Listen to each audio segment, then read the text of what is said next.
Well, it got quiet as soon as I started walking and heard crunching, but it was somewhere up there.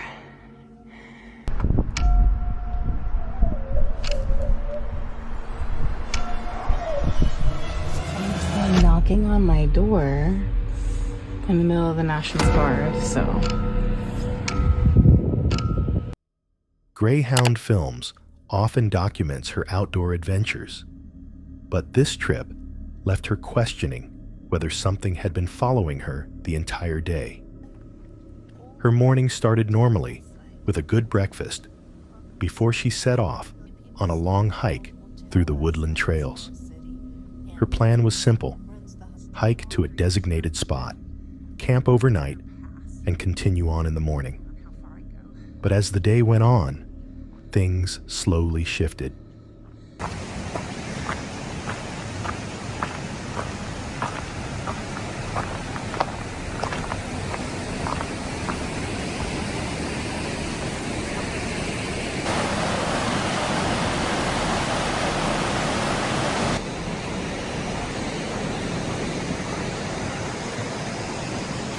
So today, I've got to hike up over 8,000 feet. Currently, I'm at 6,100 feet. I've been hiking up all morning. Well, actually, it's a little bit in the afternoon now. It's about 1:30. A lot of climbing today. And then once I get up to 8,000 feet, I'm going to be staying right up there. Just kind of going up and down tomorrow a little bit, depending on how far I go.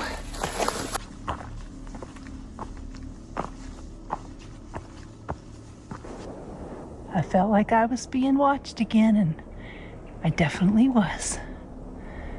What a cutie.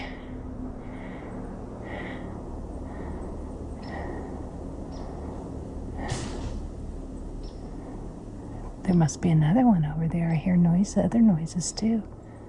You're cute.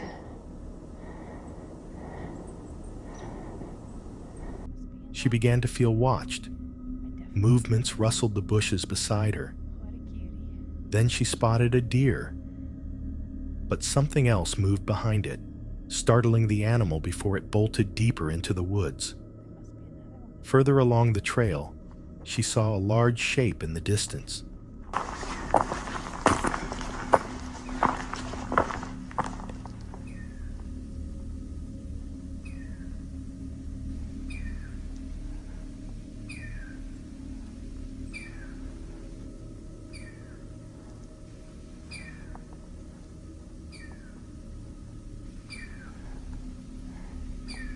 I just saw something walking in the trees, but now I'm hearing this meowing.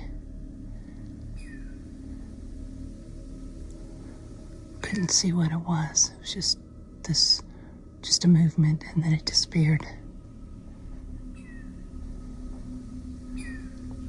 She couldn't tell if it was a person, an animal, or something else entirely.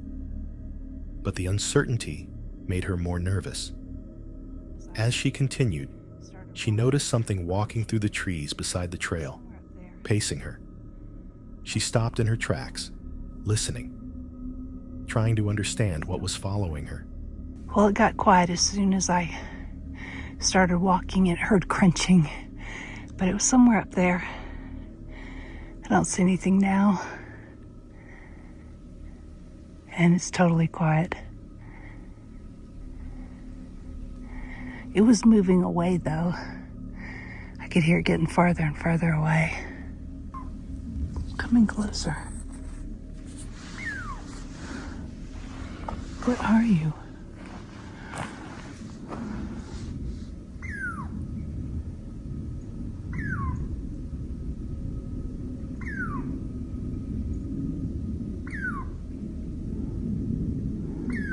I'm a long ways from where I first heard it.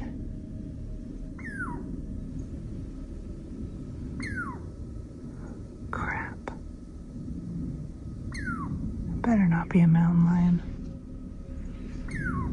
following me. What the heck? Hey!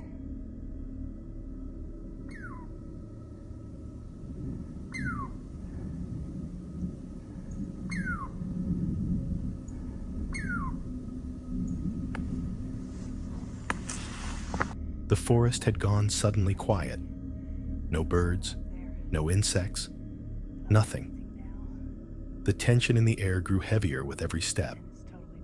Even when she pushed forward, determined to finish her challenge, the noises kept following her from somewhere within the trees. When she finally reached her planned campsite, she found reports of bear activity in the area. Unwilling to risk it, she moved on and chose another location, settling in for the night without further trouble. But she couldn't shake the feeling that something had stalked her for miles through those woods. Valerie is the adventurous type, always traveling, exploring new landscapes, and camping alone in places most people wouldn't dare to visit. But one trip left her genuinely fearing for her safety. After spending the day exploring Turkestan, she was dropped off near a remote field where she planned to camp for the night. I wanted to come here because there's a beautiful mausoleum and a mosque, and it's a bit more rural here. It was like dirt road, nothing to see, but yeah, that's Kazakhstan. I love that.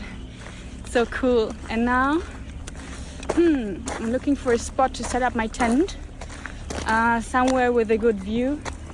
I would love to wake up and see the mausoleum in the morning, so I try to go somewhere on the field to find a spot where it's even. Let's check it out.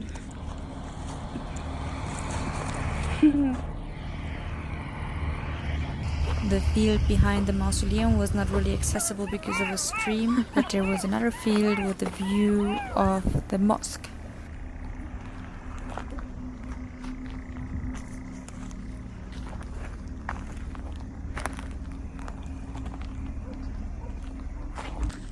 Okay, I found a good spot here on the field. I have to be quick now though, because the sun is setting and I don't want to use my light, because then the mosquitoes will bite me. Everything looked calm. She pitched her tent, tucked herself into her sleeping bag, and expected a relaxing night under the stars. But not long after settling in, noises began rustling outside her tent. At first, she brushed it off, thinking it was a nearby horse. Then headlights drifted across her tent. Someone had driven right up to her camp. It was the landowners, a husband and wife.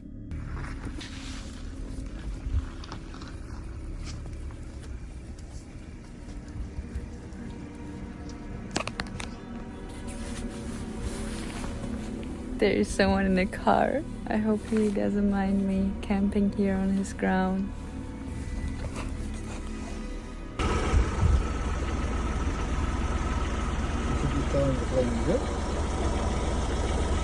Қазақша білмейді екен де бәрі.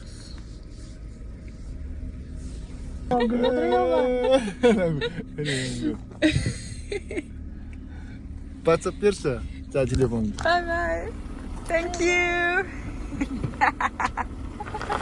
Kata rahmat. Thank you. Bye. What was that? It was so weird. Okay, so obviously these people are the owner of the field and the horses. So they came to check on them and they saw my tent, and I was already watching the horses. So I went outside to speak with them and ask them if it's okay that I sleep here on their field. And we Google Translate for maybe like half an hour, and it didn't really work. Maybe they spoke an accent or something. I don't know. Anyways, I couldn't really understand it, but we were passing my phone all the time, and then all of a sudden he switched to photos.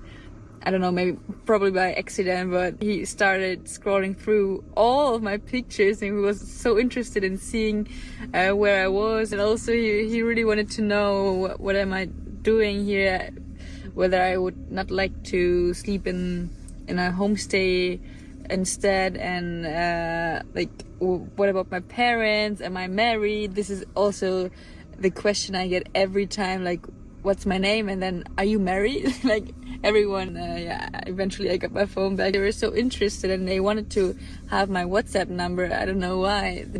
And yeah, eventually they left and then they returned. And I was like, what's the problem now? I went all the way back after 5 minutes to ask me for my Instagram name and my YouTube. This one. Their behavior felt strange from the start. They hovered too close, asked personal questions, and kept pushing for her social media. Eventually, they drove off again, and Valerie tried to shake the uneasy feeling. But around 3 a.m., the man returned. This time, he was alone.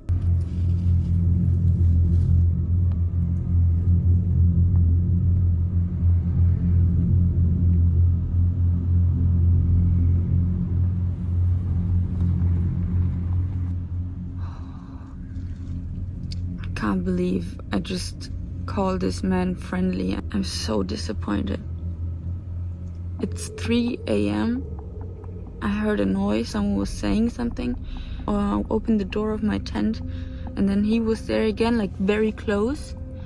And he was like making a kissing gesture. I said, what? I was still like, I didn't understand what was going on because I just woke up and he really tried to go into my tent. I had to stop him and push him away and he said, what are you doing? No. Like clearly said, no. And he wouldn't understand, like he wouldn't want to understand. I was like in such a shock because I didn't get why, like what was happening and I kept saying no, and he wanted to still like come inside. Eventually he said, yeah, phone to speak, like Google Translate, and I said, no, leave me alone, no, go. And I think I said this for 2 minutes straight until he finally left. He circled her tent, getting too close, trying to get inside. Valerie's voice trembled as she kept telling him no, hoping he'd go away. But he didn't for a long time.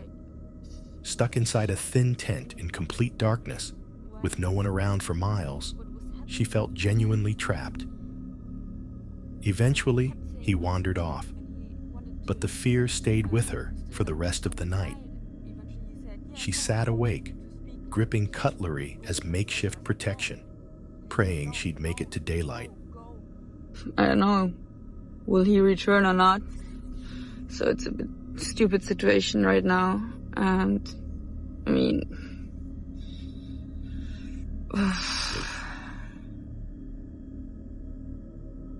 so sad because they were friendly and stuff, but this really destroyed it, unfortunately. And it was the first time I didn't really feel 100% safe. I mean, I was sure that one day I will face these kind of situations, but yeah, it just didn't happen to me yet.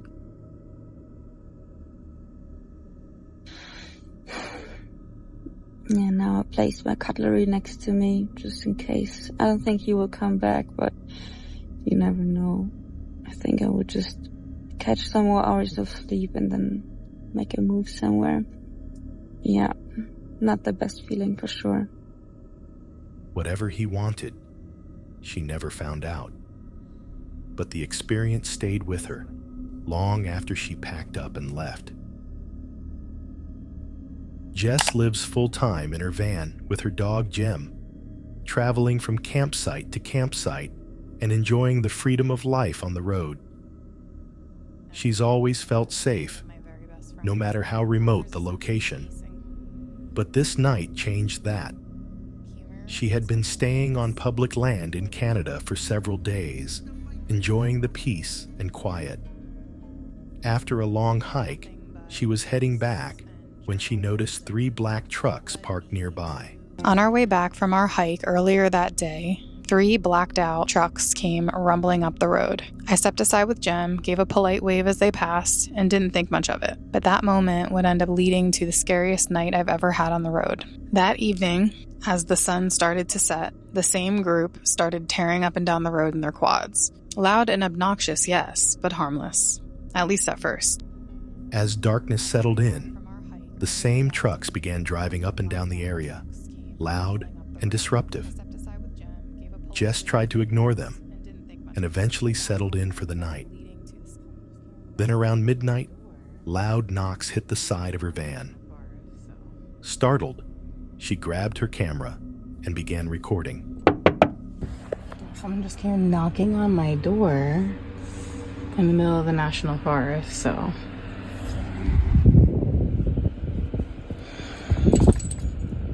So not cool.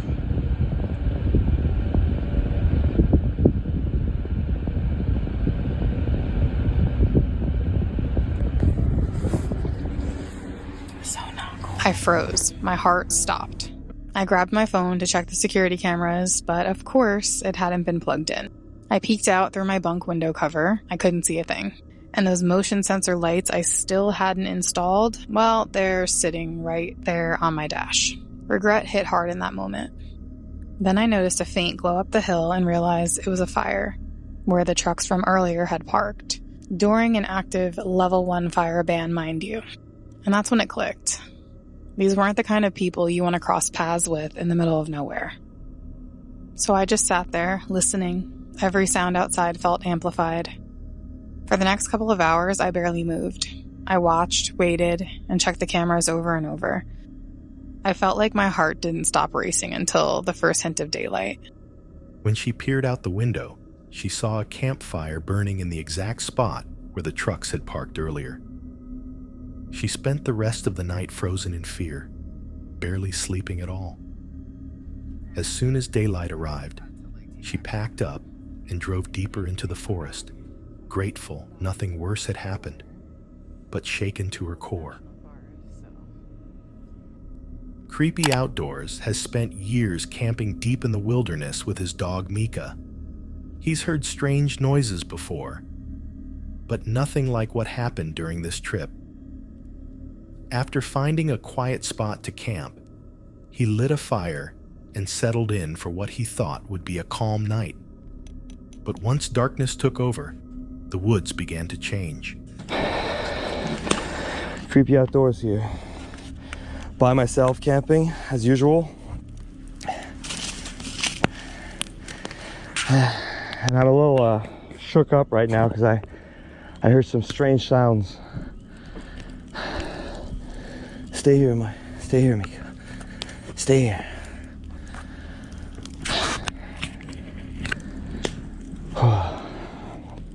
It sounded like some sort of growling. I'm not sure. I wasn't recording. I was just enjoying my night and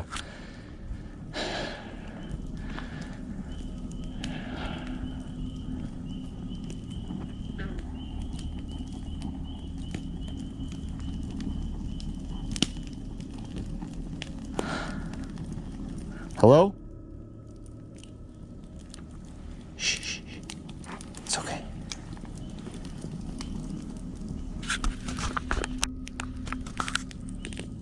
I'm just talking to my dog right now.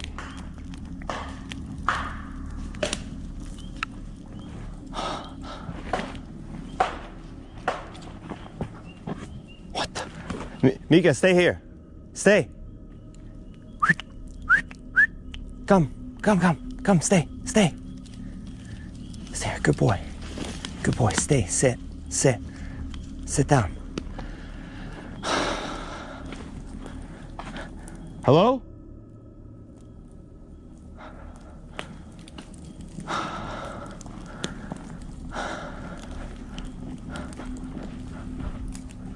What the fuck? From somewhere out in the trees came sharp, rhythmic knocks, almost like someone chopping or hitting wood. He tried to ignore it at first, convincing himself it was nothing. But Mika didn't believe that for a second. Her eyes locked onto something just beyond the firelight. Her body tense, her ears raised. She was staring into the dark at something creepy outdoors couldn't see. Something that seemed to be watching them.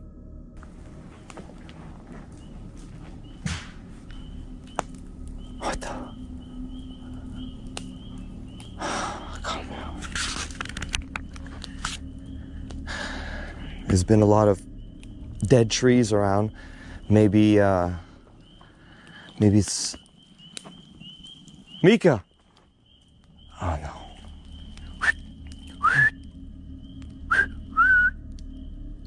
Come on. Mika! Oh no.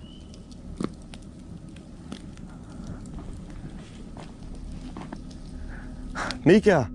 Come back.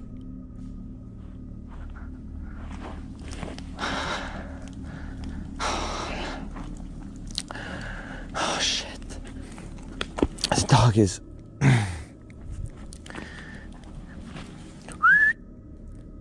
Come here. What are you doing? Stay here. What's out there, boy? You all right? Stay. Sit.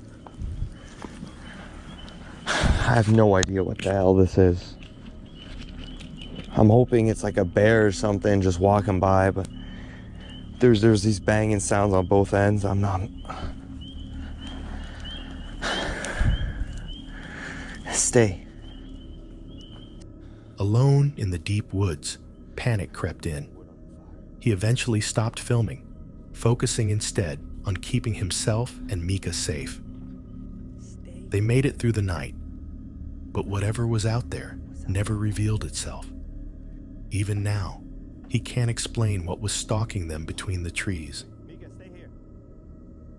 Flex has spent years camping and hiking through all kinds of places. But there was one old abandoned farmhouse he could never quite shake from his mind. Something about it called him back. So one day, wanting to push himself a little further, he returned with one goal: to spend the night inside. Strange one tonight, really weird one. I've decided to come out on my own. Quite a busy road behind us, but yeah, I've decided to come out on my own, and because I'm very, very close to, I'm not too far away from where I live. These kind of places are accessible. I've been to this place before. It's an old farmhouse. It was owned by a poet, but I'm going to go back and I'm going to spend the night there on my own. So he hiked for miles through empty, windswept fields, until the lonely farmhouse finally appeared in the distance. It sat completely isolated. The stillness around it felt heavy, almost unnatural. there it is. I was going to get the drone and do some drone footage, but it's too dark, and it's a pain to fly a drone when it's just slightly too dark. So nothing much looks like it's changed, to be quite honest. A couple of them windows have been put out though, I think. I can't remember. I'm going to have to look back on the video. Just have a quick scout about. I don't think anyone's here. I'm slightly let's say, it's not exactly the nicest welcome, but I mean, we're here now. Yeah, I don't think a lot's changed, to be quite honest.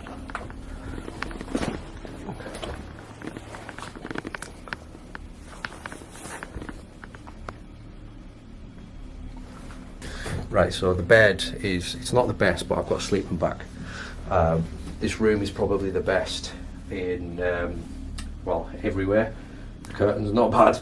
The floor's decent, still got carpet down, half the wallpaper's still on. I mean, it's incredible that this house is still standing. It probably won't be for in a couple of years, it'll probably be gone. But there's the bed, and you can see how horrible that mattress is. And you can probably guess that how long ago that was slept in. It's not nice. It is not nice, but I mean, what's that? Weird. I mean, the mattress isn't even the right size for the bed. For a start off, an old paraffin. I think that's a paraffin heater. box. So I'm going to get this bad boy out of this big sleeping bag. Before settling in, Flex spent time carefully exploring the rooms. He stepped through narrow doorways, past rotting furniture coated in dust, and windows shattered.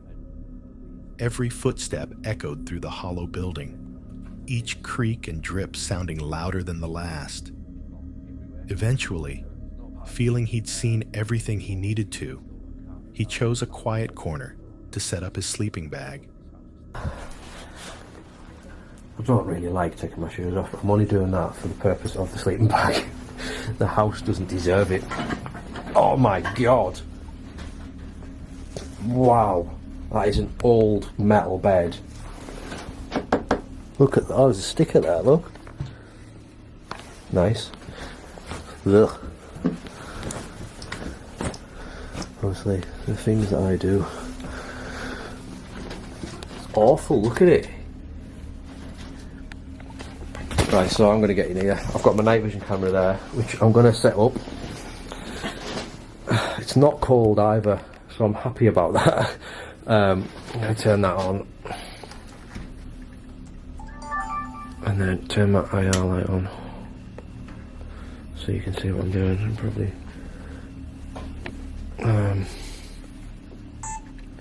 Right, that's on now, so I'm going to get comfortable in here. If you can call it comfortable, which I don't think I can. And I cannot believe I'm doing this. Oh. So I'm going to get semi-comfortable in here, and yeah, I'll see if I can get a little bit of sleep. Hours went by, his night vision camera rolling, and the building seemed to settle into silence. But slowly, the atmosphere began to change. Soft footsteps echoed through the hallway, a faint shuffle, the sound of someone or something moving inside the farmhouse.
Then, through the green glow of his night vision, a figure drifted past the doorway and turned to stare directly at him. Flex didn't move. He didn't breathe. He stayed perfectly still, pretending to sleep, while his heart hammered in his chest. The figure lingered far too long before eventually slipping back into the shadows.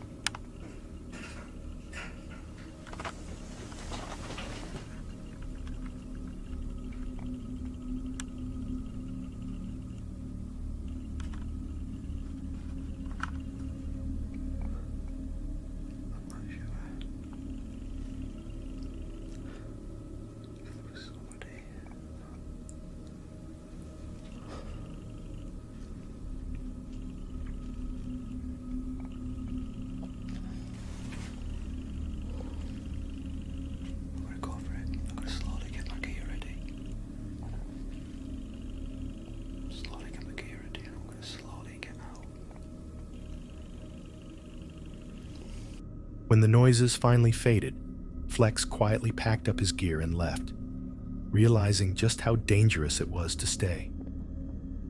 Whatever he saw that night, it wasn't worth finding out more. Gaz is no stranger to creepy encounters in the wilderness, but this experience was unlike anything he had ever faced. With his dog Fendi by his side, he set off in his van for what he expected to be a typical overnight trip. After a calm evening, he ventured out into the dark forest to explore a spot known as the Witch's Den. And there it is, the Witch's Den.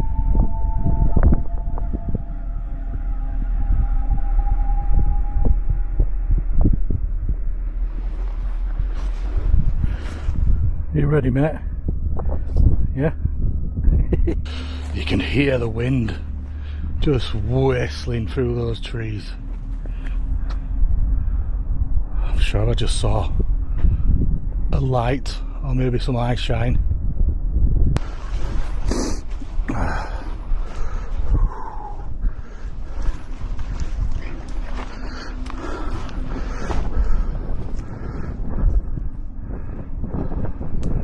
Can't see much in here. But let's go find the Witch's Den.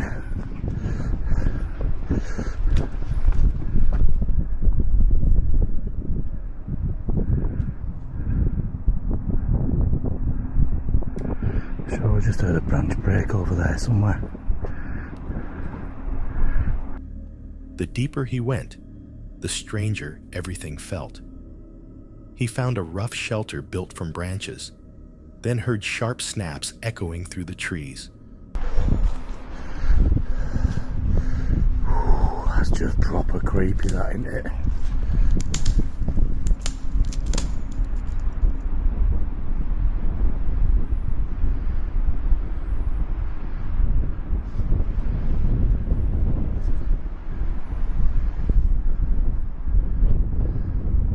Oh, I'm on edge now.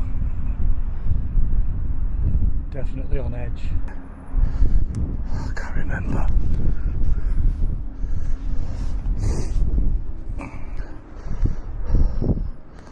Looks like there's been some more trees that have come down.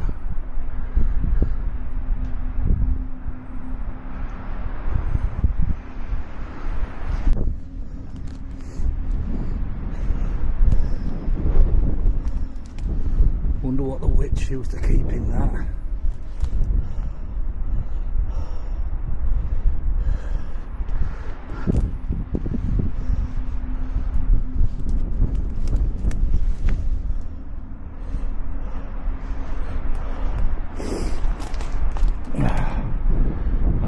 As he pushed deeper into the woods, the atmosphere shifted.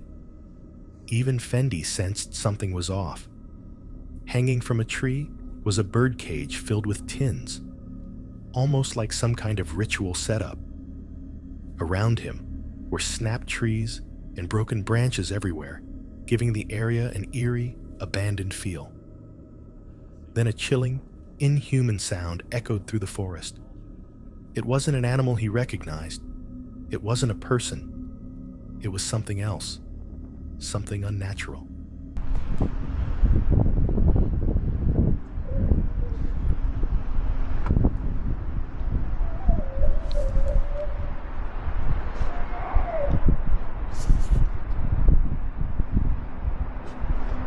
What is that noise?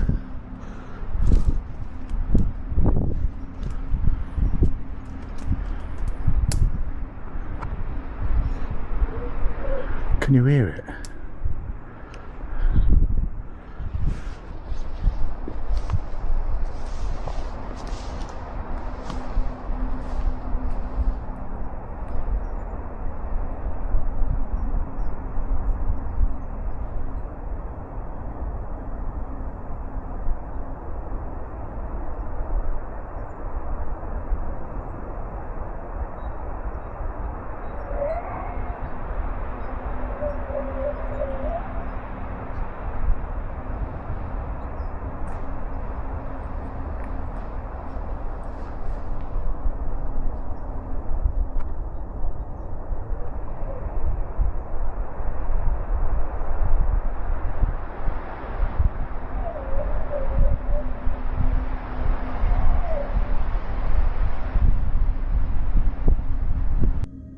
Gaz stood in the darkness, trying to make sense of what he was hearing as the disturbing sounds continued from different directions. Eventually, he headed back to his van, hoping the worst was over, but the fear followed him. In the middle of the night, something was thrown against the side of his van. Creepy. What the fuck was that?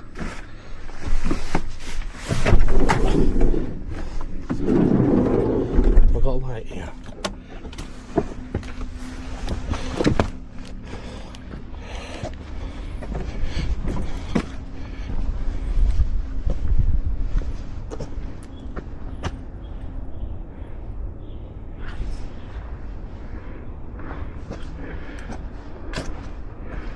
Someone just hit my window. Sounded like the window anyway. Wow, what's that?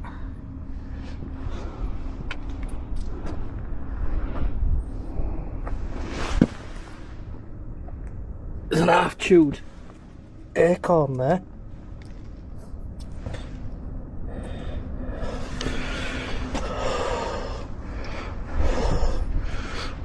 Wonder if a bird's just dropped it or something.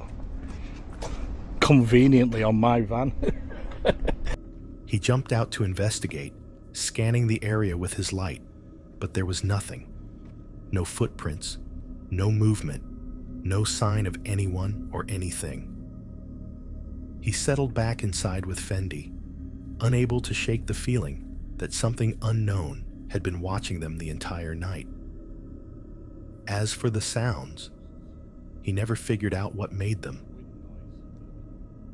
The next time you're out in the wild, and the forest suddenly falls silent, when the wind changes, and you hear something move just outside your tent, remember these encounters and ask yourself, are you really alone out there? If you enjoyed this video, don't forget to like and subscribe for more.